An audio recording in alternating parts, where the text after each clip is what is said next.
do you know what happened to Africa after the Walking Dead zombie outbreak? Yeah, what are the advantages of that continent? What can be given very good in that place? And what are the problems, things that may have gone very bad in this apocalypse of the Walking Dead there in Africa? And of course, is there any connection in any clue in the Walking Dead universe that connects to Africa? Any information, any mention? Well, I have to say that yeah, there's only one connection. There's a person in this universe of the Walking Dead on TV who was from Africa. In this video, I will explain about this person and bring the main points that happened to Africa in this outbreak. And if you wanna know, stay here and let's go. Hello everyone who watching this beautiful channel. My name is João Victor and I'm back to talk about the Walking Dead universe again. And now let's talk about a specific part of the world in this zombie outbreak in this universe. Let's talk about Africa. I never made a video focused on this continent in this universe and it can be promising. But before I explain, don't forget to check the like in this video, click the like button, it helps me a lot with the promotion. And also don't forget to subscribe in this channel so you don't miss anything about the Walking Dead universe and many other shows.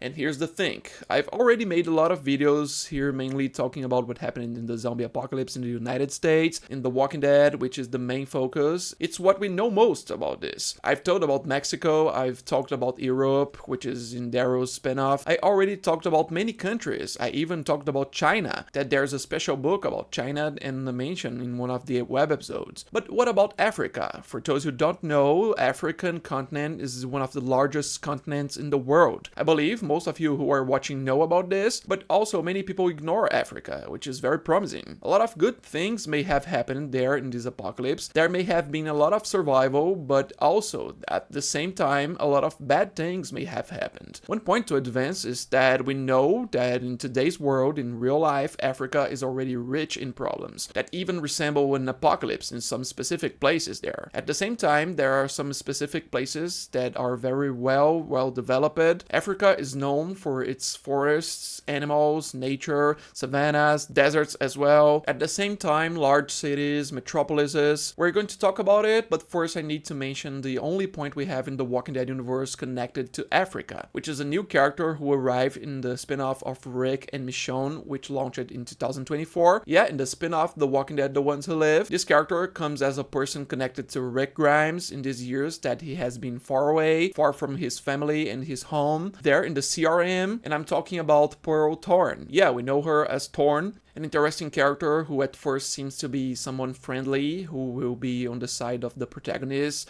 but who later ends up being a villain. But yeah, she's an African character, in this case from South Africa. In the story, it is revealed by herself that she's from Cape Town, a city in South Africa. She was born there, grew up there, and served in the military there. More specifically, the Navy there. It's this military background that helped a lot in the matter of her being able to work for the CRM and be a high-level military officer, which we see in The Ones Who Live. In this case, it is said that because she was a sailor, served in South Africa submarines before the apocalypse, and she had a great skill that she developed during the service. In this case, before the outbreak, and had a great skill that she developed during the service in the submarines, which is play poker. She has practically become a poker pro, which took her to Las Vegas. Yeah, at the beginning of the outbreak, she wasn't there serving the South African Navy or anything like that. She was playing poker in Las Vegas, participating in a poker championship there when the whole outbreak happened. She was far from her country for the tournament. And just when it started, she tells in the story that she tried to come back home, a story that happened to several characters in the Walking Dead universe, right? Like those two women that Carol met in the second season on Daryl Dixon in Greenland. It was the same thing. Daryl met a guy from Texas back in France in the first season of his spin-off. The Croat, the villain of that city, Negan and Maggie's spin-off, he ended up staying in the United States even though he wanted to return home after the apocalypse, and Thorne is another one of these cases. But her military capacity led her to have one of the best possible positions. On her fourth attempt to cross the ocean by boat to return home, a very long trip, she was found all destroyed and screwed by Donald Okafor, who saved her life. In this case, a lieutenant colonel of the Civic Republic military, the CRM, We met this character in the first episode of this spin-off. The sad thing is that he dies also in this first episode.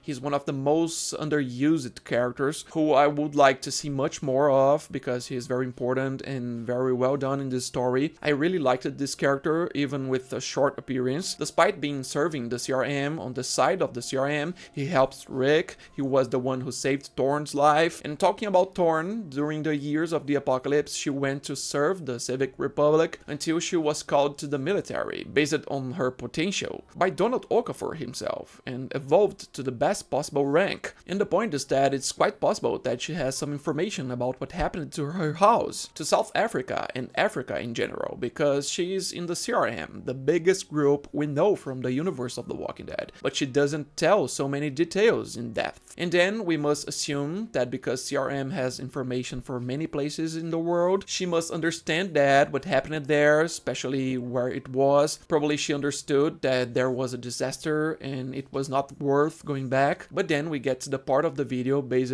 on what we know so far from the Walking Dead universe and what we know in real life about African continent, the main points that must have happened in this continent. And I separated 3 of the main points, and in the middle of them there are many things. The first point I want to talk about is the big cities, exactly, because we have some metropolises there, as many people think Africa as a savanna, forest, bush, and everything else. Let's break this stereotype because there are a lot of big cities and everything else there, and I already want to start with this here, because here we have a situation very likely very similar to the United States. Cities like Cairo, Lagos, Johannesburg, Cape Town, which is where Thorne was from, certainly suffered the same impacts as the big metropolises that we saw in the United States in The Walking Dead. The most disastrous impact, the most dangerous place, precisely because it concentrates the largest number of population, ended up concentrating the largest number of zombies. And the immediate collapse certainly happened the same way. No one was expecting this apocalypse to happen all at once. So at least in this part of Africa, in these big cities, you can imagine the same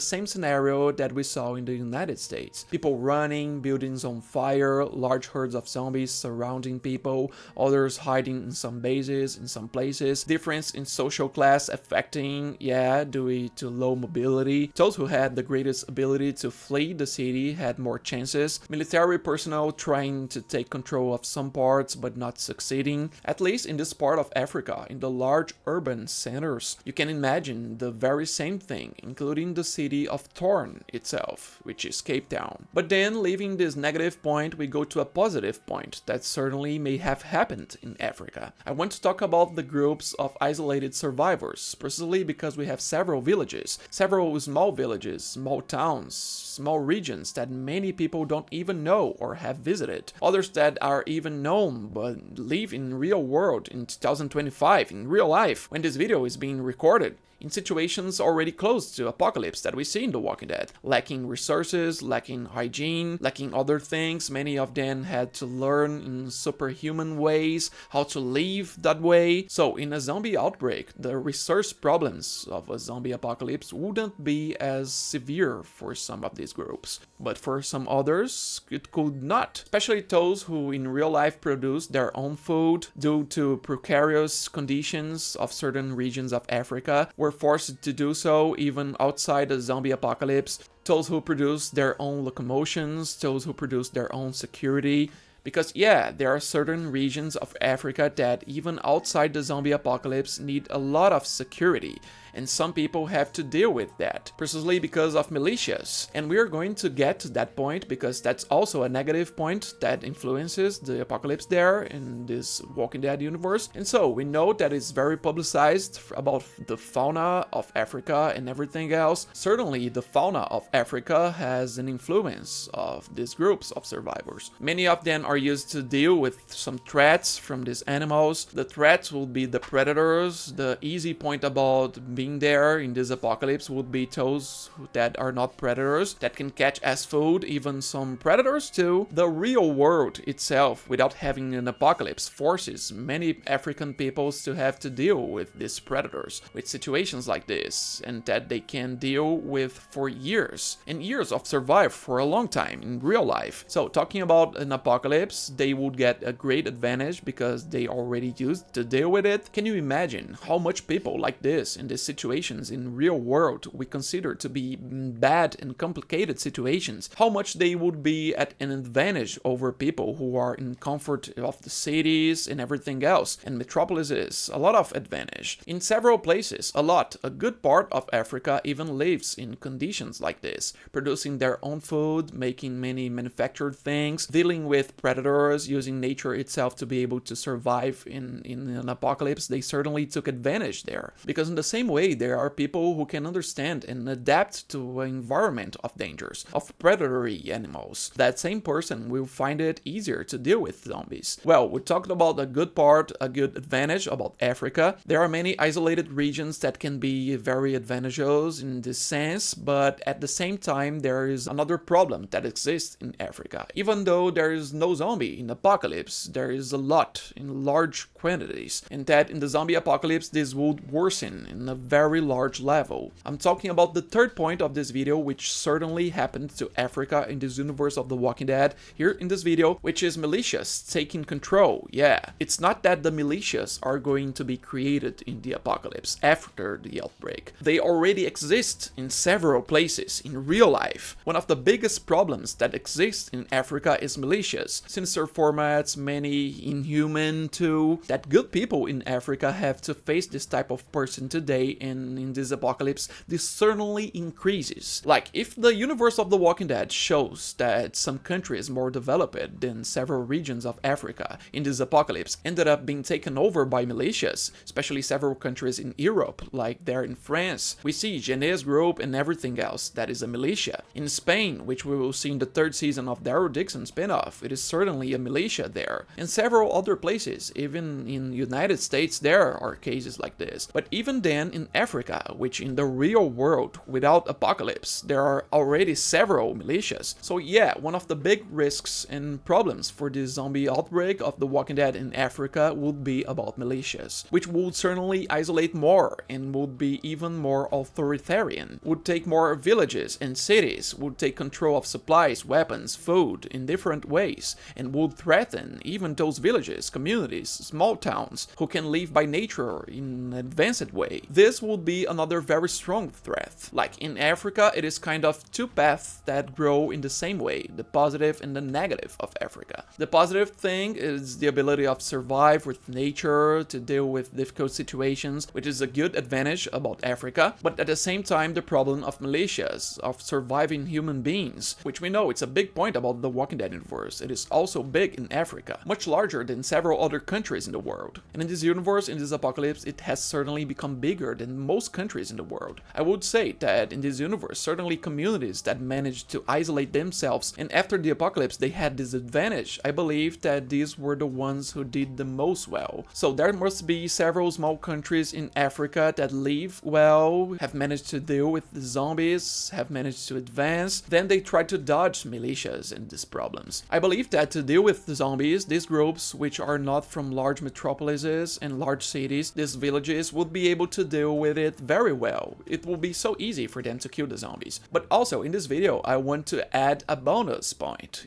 which is another problem in Africa region, and which adds several other factors that we have, including the real world and without the apocalypse. I want to add the point of large, gigantic deserts of Africa. Exactly, highlight the Sahara Desert, gigantic. This is a very serious problem, and connected to this we have a lack of resources. We have several places in Africa in real world without the outbreak, near deserts areas, that have lack resources without having zombies, without having anything, without having a militia. The only thing missing is water, so they depend on a lot of help from developed cities, from developed peoples. So in the world of this apocalyptic, with the collapse, these groups that depend on help have certainly fallen, died. And people who lived very close to these deserts have a great risk too. Apart from the fact that in this apocalypse of The Walking Dead we have a big issue of people ending up moving around regions on foot and without much guidance. Yeah, in the United States we see these several characters from The Walking Dead. In Europe we see this too, the same thing. People moving alone on foot without any direction. And in Africa, the chance of a person, even if they live in a specific city,